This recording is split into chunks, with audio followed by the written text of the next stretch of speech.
Hello, Sonic261 here, and we're here with Katawa Shoujo. It's an anime-styled story dating game, you could say. I don't know exactly how to explain it, but I guess we'll just hop right in. Pretty snow. A light breeze causes the naked branches overhead to rattle like wooden wind chimes. This is a popular retreat for couples in the summer. The deciduous trees provide a beautiful green canopy, far out of sight of teachers and fellow students. But now, in late winter, it feels like I'm standing under a pile of kindling. I breathe into my cupped hands and rub them together furiously to prevent them from numbing in this cold. Hisao, I'm guessing that is us. Just how long am I expected to wait out here anyway? I'm sure the note said 4 o'clock p.m. Ah, yes, the note. Slipped between the pages of my math book while I wasn't looking. As far as cliches go, I'm much more a fan of the letter in the locker, but at least this way shows a bit of initiative. As I ponder the meaning of the note, the snowfall gradually thickens. The snowflakes silently falling from the white-painted sky are the only sign of time passing in this stagnant world. The slow descent upon the frozen forest makes it seem like time has slowed to a crawl. The rustling of dry snow underfoot startles me, interrupting the quiet mood. Someone is approaching me from behind. And right now, I'd just like to address that there is music and sounds, but as with the last couple of videos, like some sound card or something isn't working. So I'll see what I can do to put in music that'll fit the situation. Hisao? You came? A hesitating, barely audible question. However, I recognize the owner of that dainty voice instantly. I feel my heart skip a beat. It's a voice I've listened to hundreds of times, but never as more than an eavesdropper to a conversation. I turn to face this voice, the voice of my dreams, and my heart begins to race. Hey! Aw, so cute. Iwanako? I got a note telling me to wait here. Is it yours? Dang it. I spent all afternoon trying to come up with a good line, and that was the result. Pathetic. I'd agree. Yes. I asked a friend to give it... blah, blah, blah, blah. I asked a friend to give you that note. I'm so glad you got it. A shy, joyous smile that makes me so tense I couldn't move a single muscle, even if I tried. And back to this. That was heartbeat. That signifies heartbeats. My heart is pounding now, as if it were trying to burst out of my chest and claim this girl for itself. Mine. Alright. So, here we are, out in the cold. Once again, the wind stirs up the branches. The... cacophonic? What? I don't know. Noise is music to my ears. Iwanako flinches ever so softly against the gust of wind. As it passes, she rights herself as if supported by some new confidence. Her eyes locked with mine, and she... Her eyes lock with mine, and she lazily twirls her long, dark hair around her finger. All the while, the anxious beating of my heart grows louder. My throat is tight. I doubt I could even force a word out if I tried. You see, dum dum. I wanted to know, dum dum, if you'd go out with me. I stand there, motionless, save for my pounding heart. I want to say something in reply, but my vocal cords feel as if they've been stretched beyond the breaking point. Hisao? I reach up to try and massage my throat, but this only sends spikes of blinding pain along my arms. Dramatic music playing. Hisao? Doof doof. My whole body freezes, save for my eyes, which shoot open in terror. Doof doof, doof doof, doof doof, doof. Hisao! Sorry. The beating of my chest suddenly stops, and I go weak in the knees. The world around me, the canopy of bare branches, the dull winter sky, Iwanako running towards me, all these fade to black. The last things I remember before slipping away are the sounds of Iwanako screaming for help and the incessant, incessant clatter of the branches above. Fade. We had a heart attack. Great. You could probably figure out what noise that is. Katawa Shoujo.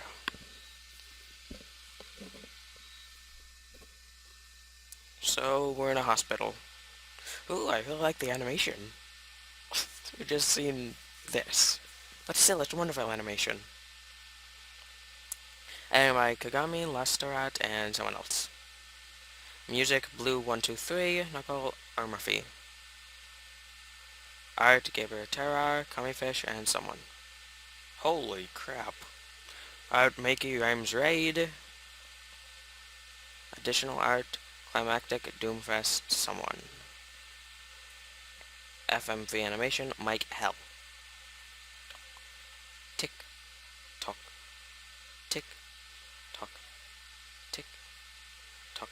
I'm just trying to stick things in here now. Production, CPL, Crud, someone. It really sucks that this isn't going to be recording any sound, because I don't want to be talking to... Blah, blah, blah. Alright, I'll just... It's been 4 months since my heart attack. In that whole time, I can probably count the times I've left this hospital room unsupervised on one hand. 4 months is a pretty long time when you're left alone with your thoughts, so I've had plenty of time to come to terms with my situation. Arrhythmia. A strange word. A foreign, alien one. One that you don't want to be in the same room with. A rare condition. It causes the heart to act erratically and occasionally beat way too fast. It can be fatal. Apparently, I've had it for a long time. They said it was a miracle that I was able to go on so long without anything happening. Is that really a miracle? I guess it was supposed to make me feel better, more appreciative of my life. It really didn't do anything to cheer me up. My parents, I think, were harder by the news than I was. They practically had 2 hemorrhages apiece. I had already had a full day, by then, to digest everything. To them, it was all fresh. They were even willing to sell our house in order to pay for the cure. That's kind of overboard, but still. Of course, there isn't a cure. Because of the late discovery of this condition, I've had to stay at the hospital to recuperate from the treatments. When I was first admitted, it felt as if I was missed. For about a week, my room in the ward was full of flowers, balloons, and cards. But the visitors soon dwindled, and all of the get well cards began trickling down to nothing shortly after. I realized that the only reason I had gotten so many cards and flowers was because sending me their sympathy had been turned into a class project. That's kind of sad. Maybe some people were genuinely concerned, but I doubt it. Even in the beginning, I barely had visitors. By the end of the first month, only my parents came by on a regular basis. Iwanako was the last to stop visiting. After 6 weeks, I never saw her again. We never had that much to talk about when she visited anyway. We didn't touch on the subject that was between us on that snowy day ever again. The hospital? It's not really a place I'd like to live in. The doctors and nurses feel so impersonal and faceless. I guess it's because they were in a hurry and they have a million other patients waiting for them, but it makes me feel uncomfortable. For the first month or so, I asked the head cardiologist every time I saw him for a rough estimate of when I'd be able to leave. He never answered anything in a straightforward way, but told me to wait and see if the treatment and surgeries worked. Bad person, if you ask me.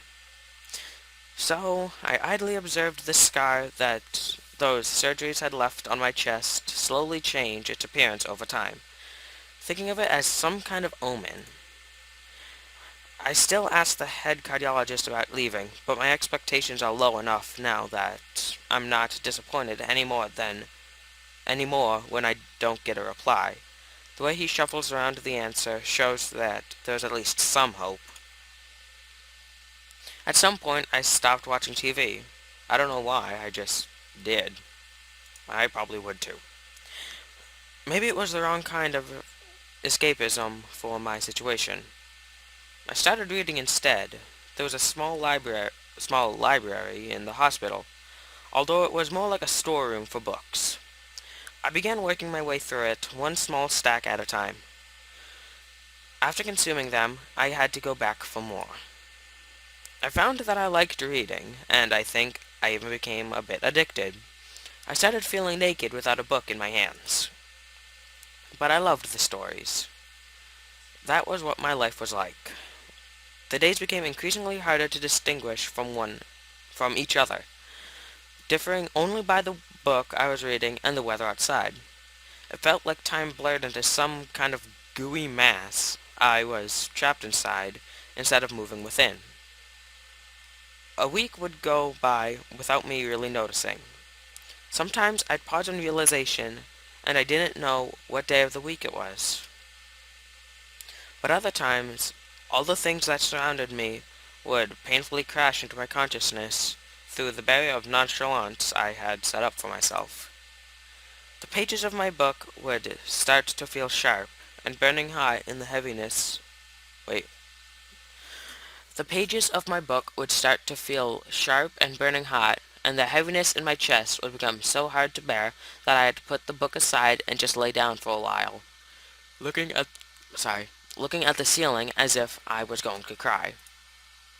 But that happened only rarely, and I couldn't even cry. Man, I'm starting to tear up here. That's bad. Very bad. Today, the doctor comes in and gives me a smile. He seems excited, but not very. It's like he is trying to make an effort to be happy on my behalf. My parents are here. It's been a few days since I've last seen them. Both of them are even sort of dressed up. Is this supposed to be some kind of special occasion? It's not a party. There's this ritual the head cardiologist has. He takes his time sorting his papers, then setting them aside as if to make a point of the pointlessness of what he just did. Then he casually sits down at the edge of the bed next to me. He looks me in the eyes for a moment. "Hello, Hisao. How are you today?" I don't answer him, but I smile a little back at him. "I believe that you can go home. Your heart is stronger now, and with some precautions, you should be fine. We have your medication sorted out. I'll give your father the prescription." The doctor hands a sheet of paper to my dad, whose expression turns wooden as he reads it quickly. So many. It takes a while. No, blah blah blah blah. I take it from his hand and take a look myself, feeling numb. How am I supposed to react to this? The absurdly long list of medications staring back at me from the paper seems insurmountable. They all blend together in a sea of letters. 0.25 milliliters a day, Philodipine, holy crap, that's a lot. This is insane. It's slowly lagging. Side effects, adverse effects, contradictions, and dosages are listed line after line with cold precision. I tried to read them, but it's so futile. I can't understand any of it. Attempting to only makes me feel sicker. All this for the rest of my life, every day? I'm afraid that this is the best that we can do at this point. However, new medications are always being developed, so I wouldn't be surprised to see that list fade over the years. Years. What kind of confidence booster is that? I'd have felt better if he hadn't said anything at all. Also, I've spoken with your parents, and we believe that it would be best if you don't return to your old school. What? Please, calm down, Hisao. Listen to what the doctor has... Oh, crap, wrong person. Oh well, listen to what the doctor has to say. Calm down? The way he says it tells me that he knew full well that I wouldn't like it. Am I going to be homeschooled? Whatever my concern shows, it's ignored. Well, we understand that your education is paramount. However, I don't think that it's wise for you to be without supervision. At least, not until we're sure that your medication is suitable. So I've spoken to your parents about a transfer. It's a school called Yamaku Academy that specializes in dealing with disabled students. Disabled? What? Am I? It has a 24-hour nursing staff, and is only a few minutes from a highly regarded general hospital. The majority of students live on campus. Think of it as a boarding school of sorts. It's designed to give students a degree of independence while keeping help nearby. Independence? It's a school for disabled kids. Don't try to disguise that fact. If it was really that free, there wouldn't be a 24-hour yes, 24-hour nursing staff, and you wouldn't make a hospital being nearby a selling point. Of course, that's on, whatever. Of course, that's only if you want to go. But your mother and I aren't really able to homeschool you. We went out there and had a look at a couple of deep breaths. We went out there and had a look a couple of weeks back. I think you'd like it. It looks like I really don't have a choice. Compared to other heart problems, people with your condition usually tend to live long lives. You'd need a job one day, and this is a good opportunity to continue your education. This isn't an opportunity. Don't call it an opportunity. Don't call it the friggin' opportunity. Well, you should be excited at the chance to go back to school. I remember you wanted to return to school, and while it's not the same one, a special school, that's an insult. That is what I want to say. It's a step down. It's not what you think. All the students there are pretty active in their own sort of way. It's geared towards students that can still get around and learn, but just need a little help, in one way or another. Your father's right, and many of the graduates of the school have gone on to do amazing things. A person doesn't have to be held back by their disability. One of my colleagues in another hospital is a graduate. I don't care. A person doesn't have to be held back by their disability. That's what a disability is. I really hate that something so important was decided for me, but what can I do about it? A normal life is out of the question now. It's funny, I had always thought my life was actually kind of boring, but now I miss it. I want to protest. I want to blame this lack of reaction on shock or fatigue. I could easily yell out something now, something about how I could go back to school anyway, but no.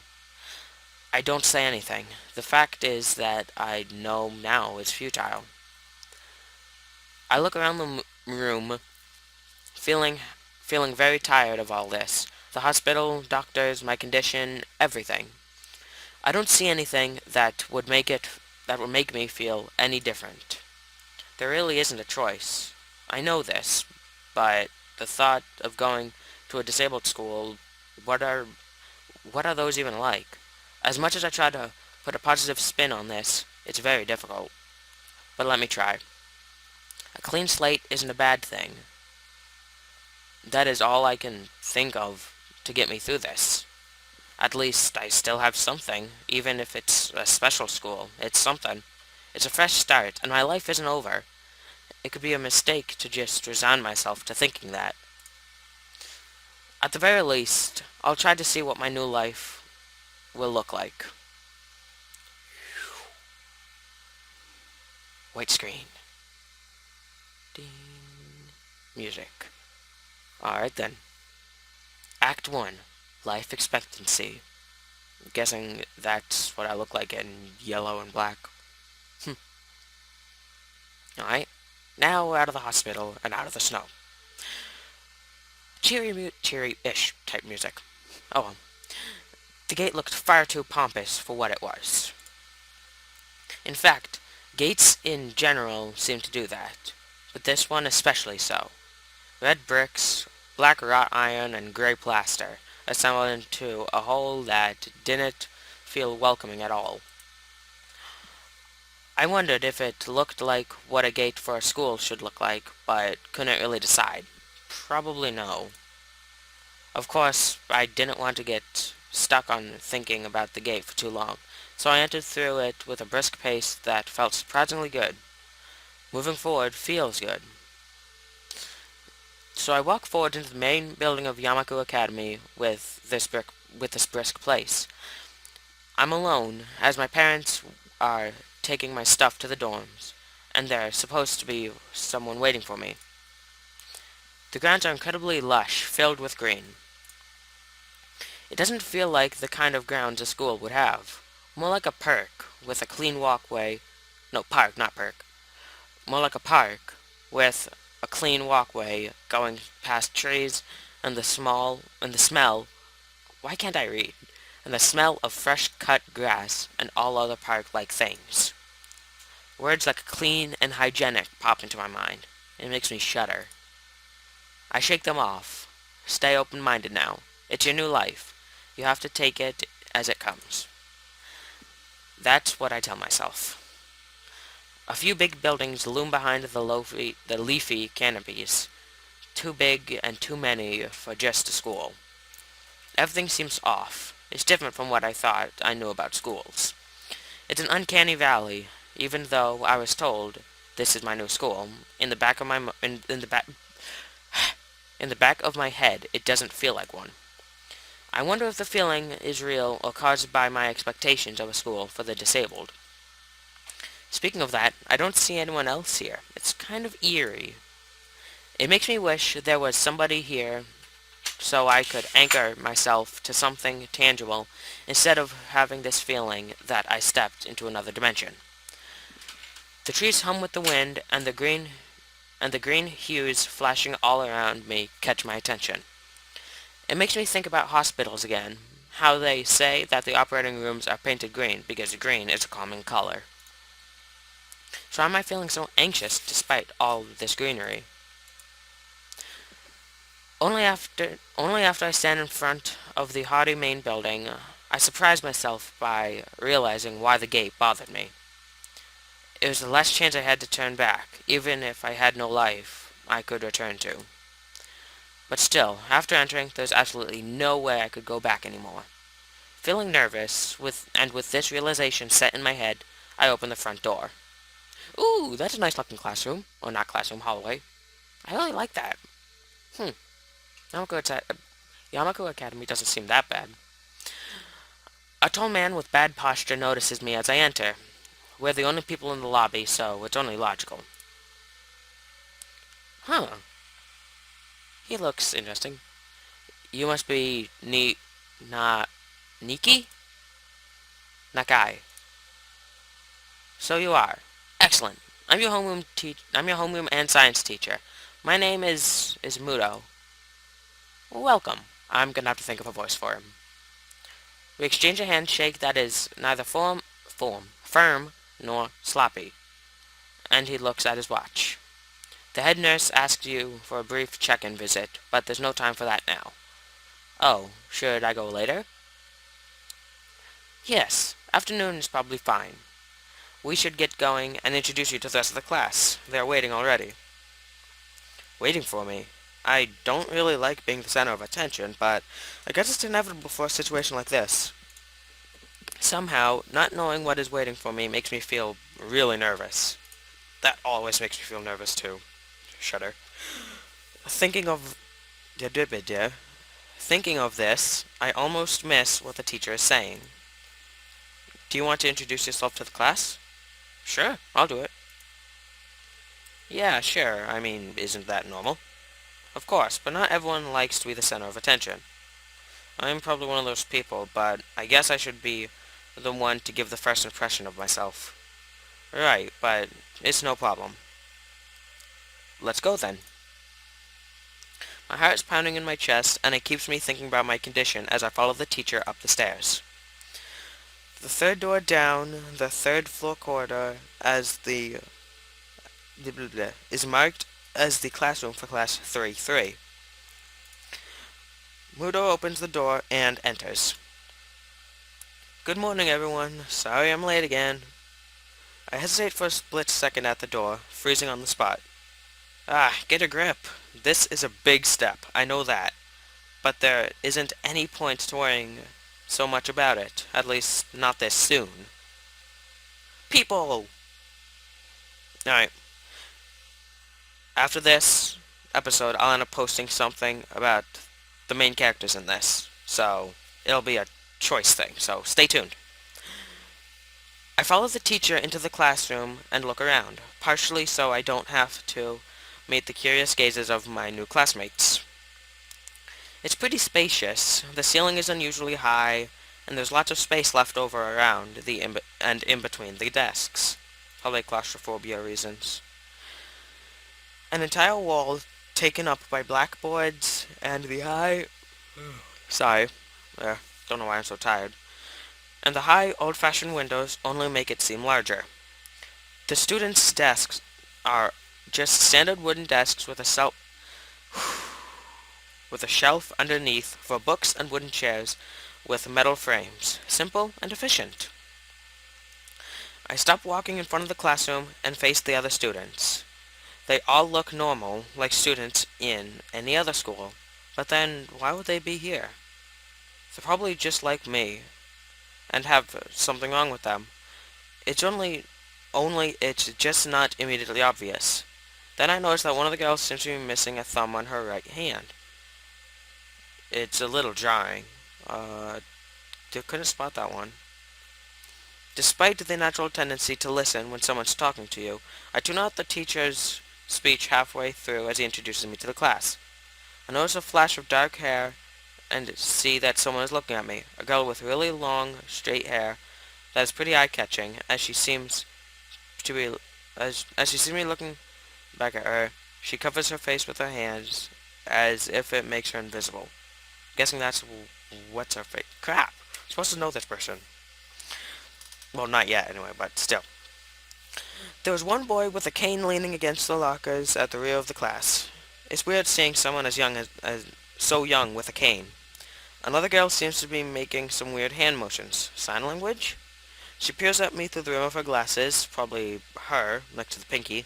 Pinky. Why am I calling her Pinky? That's bad. Over the rim of her glasses.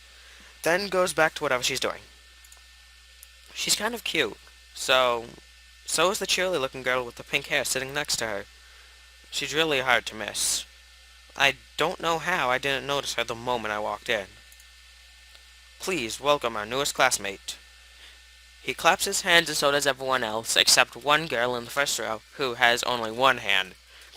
That's bad. Why am I laughing? I cringe a little, but hide it by bowing in thanks for this applause I did not deserve. A collective silence tells me that I should open my mouth now. So, I'm Hisao Nakai. And after that, my hobbies are reading and soccer. I hope to get along with everyone, even though I'm a new student. Right now, I'm gonna give throughout this I'm gonna give little tidbits of, Japanese knowledge. Usually when a new student comes into Japanese schools, then they usually have to introduce themselves and tell something about themselves, which is why he's doing this. And after that, I'm being so boring. This is exactly what this is like every self-introduction ever. I should say something more exciting. I end up saying nothing, and the teacher picks up from there. Everyone seems to be satisfied, even with what little I said, though. A few girls are whispering to each other, throwing glances at me. It could have been worse. ... I listen to the teacher as he drones about getting along while letting my gaze sweep across the classroom. Everyone seems to be listening to him intently, and when he's done, they clap their hands again, which feels like a weird thing to do. The first row girl claps on this round, with her one hand against her other wrist that ends in a bandaged stump. I feel bad for her. And apparently so does Hisao. It makes me feel a little bad. Back to Moto. We're going to be doing some group work today, so that'll give you a chance to talk with everyone. Is that okay with you? Yeah, it's fine with me. Sorry, burp. Again. That's good. You can work with Hakamichi. She's the class representative. She can explain everything you might want to know. And who else would be able to and who else would be able to do that better, right? How could I know? The teacher passes out the day's assignment and announces that we will be working in groups of 3. It hits me that I don't know who Hakamichi is. Slow. The teacher seems to catch my helpless expression. Oh, right. Duh. You're new here. You don't know anyone. Hakamichi is right there. Shizune Hakamichi. Her. Hmm. I like her already. Of course, that's just for looks. As she calls out her name, the cute, bubbly-looking girl with bright pink hair and gold eyes waves her hand at me. I take a seat next to her by the window. Hey, I guess you're Hakamichi, right? It's nice to meet you. Ha ha ha ha! And she laughs. What? I'm caught off guard by her laughter. It's nice to meet you too, but I'm not Hakamichi. I'm Mishi. Misha. Huh, alright then. This is Hakamichi Shi-chan. No, this is Hakamichi Shi-chan. Chan is an honorific for females or close friends. Giggling, Misha points to the girl next to her, the one I saw using sign language before. It looks like she has been staring at me the whole time. She nods once nonchalantly to show that she acknowledges my presence, but only barely. She seems like she seems like the kind of person that I would end up going for, but She has short yet carefully neatly brushed hair, a pair of oval-shaped glasses balancing on the tip of her dainty nose, and dark blue eyes that seem to alternate every few seconds between analytical and slightly bored. It's nice to meet you. ... Dot dot dot. She immediately looks to Misha, who smiles and makes a quick few gestures with her hands. Hakamichi nods and makes a few gestures of her own. I started to wonder if the teacher was messing with me, saying things like, "You'll be able to talk to people, and who better to explain things to you." I can see you're a little confused, right? Right? But I understand why you would think I was Shi-chan. Shi-chan is deaf, so I'm the person who translates things back and forth for her. I'm like an interpreter. She says it's nice to meet you too. This is going to be tasking on my voice. ... Dot dot dot. You're the new student, aren't you? Well, Shi-chan, of course he is. If he wasn't, he wouldn't have been standing up there for no reason, right? Right? She said right a lot. He seems like a very interesting person, doesn't he? Everything is ending in E?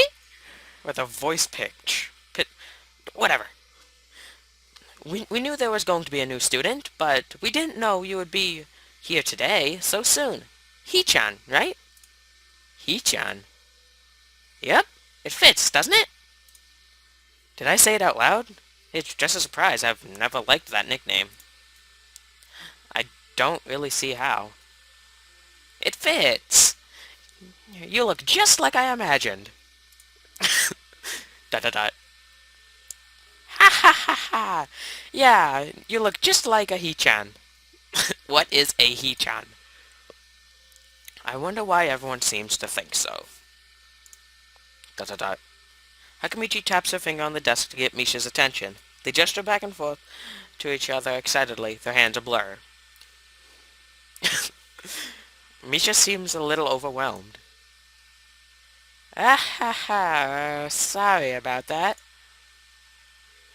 Shi-chan wants you to know that she's the class rep, so if there is anything you need to know, you can feel free to ask her. Dot dot dot. Do you like the school so far? We can we can show you around a little if you haven't had the time to walk around and familiarize yourself with it. Misha stumbles with the hard word a bit, making it stick out of her otherwise fluid translation. Thanks, that would be pretty helpful. Yeah. I just kind of came straight to class today. Da da da. She's scowling. Ha ha ha! That's no good. Well, we should have to learn to, as much as possible, as about where you're going before you get there. Not just with school either. Always, even if it's a trip to the convenience store. Really, Shi-chan? Ha ha ha! That laugh is really annoying. Learn about where you're going? I guess I didn't bother to do that, or just didn't care enough to do so. I didn't look forward to this, even if I committed myself to go along with it. Haphazardly, but, I know. Yeah, I'll just say haphazardly, because, curse. But anyway, I don't say anything, and Misha signs something that ends in a shrug. What was that? It seems like it was about me. I feel like slumping over in my seat. Both of them are smiling, but the shrug hit me unexpectedly deeply. You look down. Are you okay? Dot dot dot. Don't take it the wrong way, please. I hate it when people are afraid to ask questions. That's how people learn things, by asking. Asking for help is perfectly normal, as much as needing help. Stop looking like you just failed a test. Wah ha ha ha! Sounds like Wario. Alright. Dot dot dot. Ah, and another thing. You don't have to call... You don't have to call Shi-chan something so formal like Hakamichi or class rep all the time. Just call her Shi-chan. And she blushes. Huh. Alright. Ha ha ha. Okay, maybe that's too casual. Maybe Shizune would be more appropriate. Dot dot dot. Yep. Shizune is fine. Heh. Okay. That would be a lot easier for me. I feel a lot more at ease. Both of them seem so friendly, so I feel like an idiot for being so apprehensive earlier, especially about Shizune, who I assumed would be all business. She still seems like that, just less so, I guess. Huh? Alright, we haven't even touched the assignment. We should start work now, or Shi-chan will get mad. The assignment is also kind of long, so we should start now if we want to finish it before the end of class. Wahaha! That too! I don't want to talk with this person. Dot dot dot. She's blushing, she's got an angryish face. Oh no, she's just impatient. Shizune glares at the two of us impatiently. I don't know I don't know sign language. I don't need to know sign language to understand that. Okay, I get the message. Dot dot dot. After class, we can take a walk around the grounds together. It's a nice day today. The assignment is actually very challenging to get through, combining aspects of being both difficult and unnecessarily long. Still, we finished it a few minutes earlier than anyone else in the class, despite our late start. Shizune and Misha are really capable. They're quite different, though. The class rep is as calm and professional as she looks, while Misha is a lot more playful and girlish, not to mention a little more easily distracted. Sounds like me. To be honest, the two of them did most of the work. I feel guilty about that. Ding dong, ding dong, ding dong. Regular class bells. The clock tower bell rings, signaling the end of the period. Time for lunch. Without knowing what else to do, I follow Misha, who is beckoning me into the hallway and down the stairs. We descend even below the lobby where I met Mudo down to the bottom floor. Hmm, that looks rather familiar. Hmm. Just like everything in this school, the cafeteria seems too spacious and oddly modern in contrast to the classic exterior. Its big windows open to the courtyard towards the main gate. It's the cafeteria! Her enthusiastic statement of the obvious makes people around us stare, but Misha doesn't seem to care, so we proceed to the line. There's a rather long list of menu options, which seems great until I realized that many of them are to accommodated students who need special diets. Alright, we just hit the 40-minute mark, so I'll leave it off here, and next I'll see you. We'll end up going over the menu choices and all that. But before the video ends, we'll end up going over the types of people that there are. So, I'll see you when we get to that. Alright, starting from the left, we have Bachelorette number 1. Not Bachelorette, but character number 1. This is Ren Tezuka. Her disability is, as you can see, stump arms, yet she excels in art and uses her feet, which is pretty cool if you ask me. And now, going next to the right, we have Lily Satao. She is blind, and she's really caring. That's that's just about it. Blind, caring, yeah, she gets around really, really well. And then next, which we've already met in the episode, is Shizune Hakamichi. We've already figured her out a little bit. She's pretty much deaf, and she's mute, I guess. I guess you could say she's mute, considering she doesn't actually talk, so sign language, mute. Oh well. And then next, we have Emi. Emi Ibarazaki. Ibarazaki. She, as you can see, she has no lower legs, yet she runs track. Hmm. Uh, She, she apparently doesn't want, she doesn't have her time spent worrying about her legs, so, yeah, there's her. And then finally, we have Hanako Ikezawa. I- Ikezawa. Uh, she appears burnt, so she's insanely shy. But yeah, she's burnt. Huh. Apparently that's all. She's horribly burnt. Anyway, like, comment, subscribe, rate, fandom. Count those emeralds. I'll see you all in the next video I make. Have vote 1 in the comments. Vote 1 for Rin. Vote 2 for Lily. Vote 3 for Shizune. 4 for Emi. And 5 for Hanako. If you want to wait till we meet each of the characters, that's fine. But based on these here, and you can also go to the links down in the description, you'll be able to vote on which one you'd prefer me to go after. So, I'll see you later. Bye.